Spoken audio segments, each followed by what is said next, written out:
In June 2016, President Donald Trump announced the United States would pull out of the Paris Pact, which his predecessor, Barack Obama, had ratified the year before.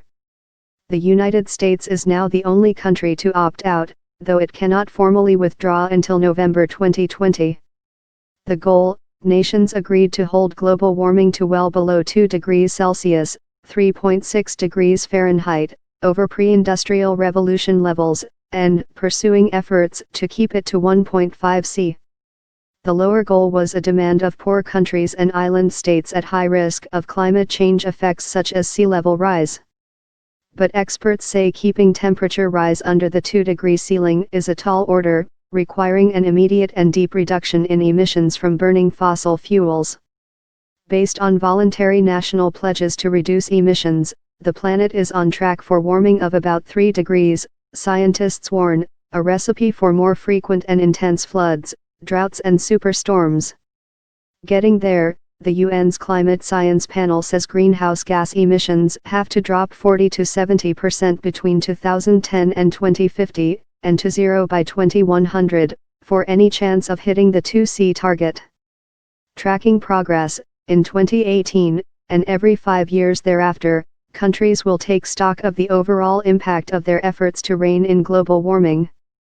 It urges and requests all countries to update emissions cutting pledges by 2020 and every 5 years after that. Some nations, including the United States, set emissions curbing targets for 2025, others for 2030. Financing: rich countries are expected to provide funding to help developing countries make the costly shift to cleaner energy sources and shore up their defenses against the impacts of climate change. Donor nations must report every 2 years on their financing levels, current and intended. In a non-binding decision that accompanies the treaty, the $100 billion, 85 billion euros, per year that rich countries have pledged to muster from 2020 is referred to as a floor, meaning it can only go up. The amount must be updated by 2025. On current trends, climate grants and loans from governments, both bilateral and through development banks, suggest total public financing would reach about $67 billion in 2020, according to the OECD.